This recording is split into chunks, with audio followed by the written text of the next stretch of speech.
Assalamualaikum viewers. In continuation to my previous video 210 computer की ख़राबी और इंटरनेट के मसले से दो चार हुआ तो वो डिस्कनेक्ट हो गया। मैं दोबारा शुरू कर रहा हूँ उसको वहीं से ओवरव्यू और थंबनेल को देखिएगा।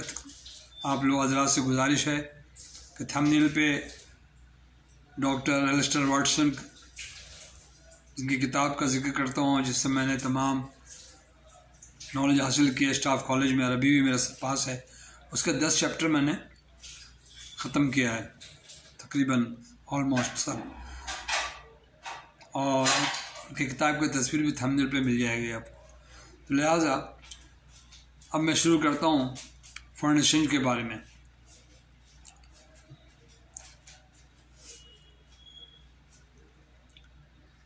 I decide to divide into two parts of banking. Banking को दो पार्ट में तकसीम करते हैं।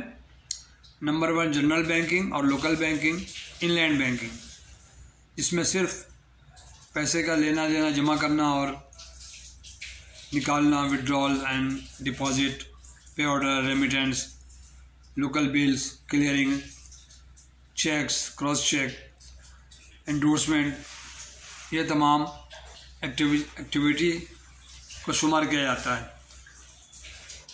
और second segment is foreign exchange और इंटरनेशनल फाइनेंस, जिसमें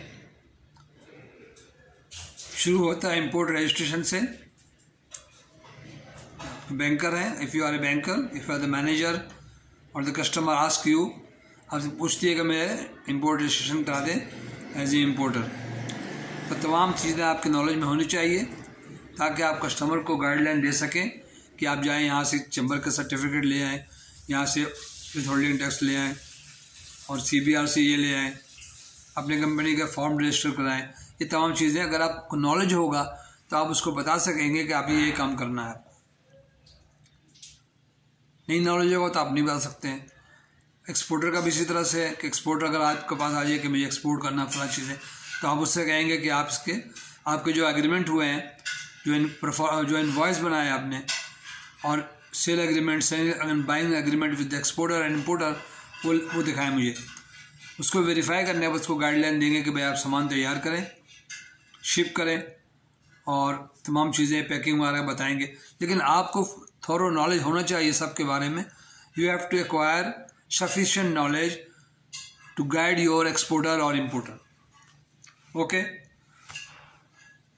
उसके बाद इंपोर्ट में भी इस तरह से है। जब इम्पोर्टर आता है आपके पास, मुझे फलाना चीज़ इंपोर्ट करनी है, तो आप उससे मांगेंगे कि आप चैम्बर का सर्टिफिकेट दे दें। You are a importer, your verification, your evidence being importer, और उसके बैकग्राउंड्स वो सब जानना आपके लिए ज़रूरी है। फिर आप आगे बढ़ेंगे। जब सब चीज़ें आपको हासिल हो जाए तसल्ली बख्श कि वो इम्पोर्टर भी है, चैम्बर सर्टिफिकेट पर ला के दे रहा है आपको, और तमाम कैटेगरी पासबुक था हमारा ज़माना, वो चीज़ें भी हैं, और आप तसल्ली कर लें कि इम्पोर्टर है। Otherwise you will have to face big problem. आपका प्रॉब्लम हो, अगर आपको नॉलेज नहीं है तो आपको फेस करना पड़ेगा प्रॉब्लम बाद में। फौरी तौर पर तो नहीं, लेकिन बाद में स्टेट बैंक मैनुअल का ख्याल रखना पड़ेगा। 34 नंबर चैप्टर है स्टेट बैंक का फॉरेन एक्सचेंज का, उसको फॉलो करना है आपने। तो अगर आपके पास ये नॉलेज तमाम नहीं होगा तो आप उसको नहीं कर सकते। तो उसके बाद इम्पोर्टर को गाइड करेंगे आप। इम्पोर्टर से कहेंगे भाई आप एग्रीमेंट दे दें, और वो दे दें अपना परफॉर्मा इनवॉइस दे ला के मुझे। जब साबित हो जाए तो भाई ठीक, आप LC खोल लेते हैं। अब LC खोलने के लिए तमाम लवाज़मात आपको चाहिए जो एक क्रेडिट, एडवांस और फाइनेंस के लिए ज़रूरी होता है। तमाम चीज़ें, security, mortgage, security, margin, if it is 100% margin, no problem. Customer कहते हैं 100% दे रहा हूँ, मैं LC खोल लें, आपको कोई परेशानी नहीं है। लेकिन ये चीज़ें नहीं, अगर 100% नहीं देता है, कोई 13% मार्जिन, 40% मार्जिन, नील मार्जिन, तो उसका तमाम मॉर्गेज और क्रेडिट रिपोर्ट और सब बना के आपको वेटिंग के लिए हेड ऑफिस को देना पड़ेगा। And you can not decide A loan कि भाई खोल सकते हैं, जब तक कि आपका हेड ऑफिस आपको परमिट नहीं करता हो आप एलसी नहीं खोल सकते हैं। तो approval of the head office you will open the LC. सब जब हो गए तो आपने एलसी खोलना, एलसी इस्टेब्लिश किया आपने, फुल टेलेक्स और जो मैनुअल एलसी बना के किसको देंगे आप? एक्सपोर्टर बैंक को, जिसने एक्सपोर्टर ने इंपोर्टर को एडवाइस किया होगा कि इससे आप इस बैंक से मेरा अकाउंट है, आप यहाँ एलसी खोलें। Say about bank of Japan, bank of America, ये तमाम बैंक हैं जिनको आप एडवाइस करेंगे एलसी। आपने एलसी एडवाइस कर दी तमाम लवाजमत के साथ, और IB8 कस्टमर से लेना ज़रूरी है आपको। Application to open an LC, इसको IB8 कहते हैं। IB8 आपको जब आगे, तो IB8 को फिल करना तरीके से वो आपकी ज़िम्मेदारी है। अगर कस्टमर को नॉलेज नहीं है तो आपकी ज़िम्मेदारी आएगी कि आप LC IB8 को कराएं, फिल कराएं।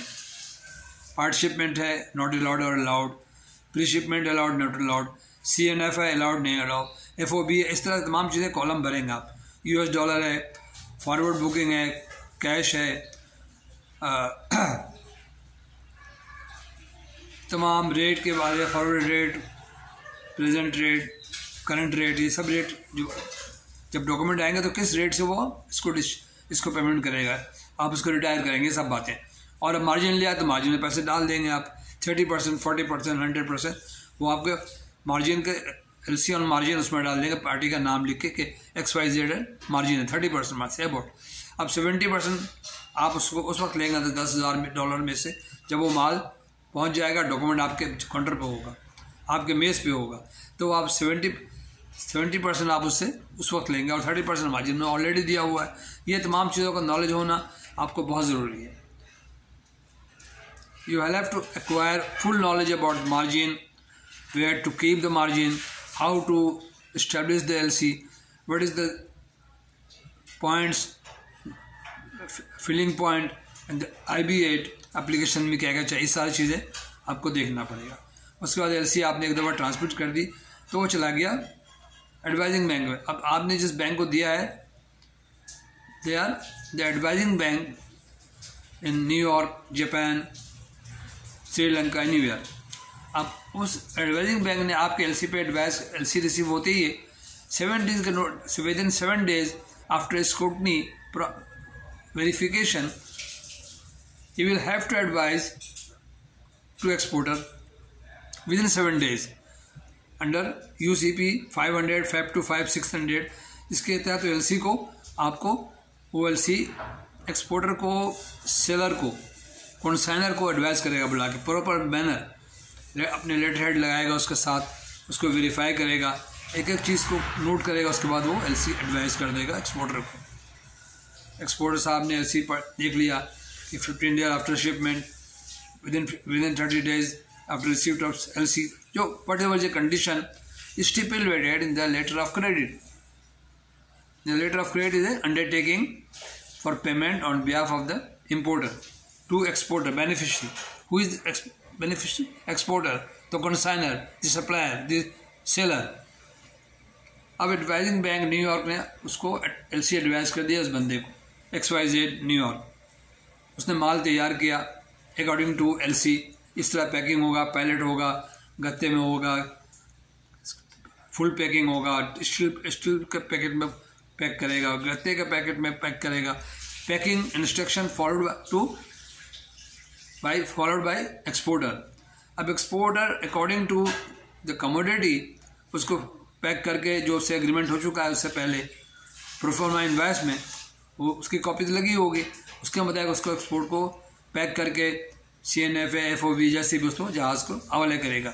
जब वो जहाज़ को शिप करेगा, शिपर विल प्रोड्यूस और शिपर will issue bill of lending, first class shipping line under ship president liner, उसको अंडरटेक करेगा।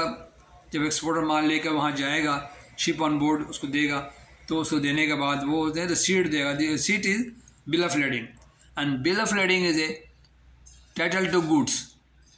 the owner, the bill of, who is the holder of the bill of lading is the owner of the goods, and he will take the discharge of the goods. Okay, यहाँ तक बात समझ में आ गई. अब ship को दे दिया, वहाँ से बिल ऑफ लेडिंग लेके आएगा, अपने पास से पैकिंग लिस्ट ऐड करेगा जो उसने पैक किया है सामान, और इंश्योरेंस, कंट्री ऑफ ऑरिजिन, ये माल कहाँ से मैन्युफैक्चर हुआ है, बना कहाँ से है, वो सारी चीज़ें जो रिक्वायरमेंट है एलसी में फुल लिखा हुआ है कि आप ये करेंगे, ये करेंगे, ये करेंगे, ये करेंगे. वो ना करें तो जिम्मेदार है, वो एलसी डिस्क्रिपेंट हो जाएगा. तमाम एलसी टर्म को फॉलो करते हुए वो उसको ले जाएगा, और ले जाकर अपने एक्सपोर्टर बैंक, जो उसका एक्सपोर्टर जिसने एलसी एडवाइस किया था, उसने अपने पास एक कॉपी रखी हुई है एलसी के, प्रिजर्व कर, सेव करके. And the exporter bank who advised the LC, he takes the documents from exporter, from supplier, from seller, as per matching to the letter of credit, the copy preserved with the advising bank.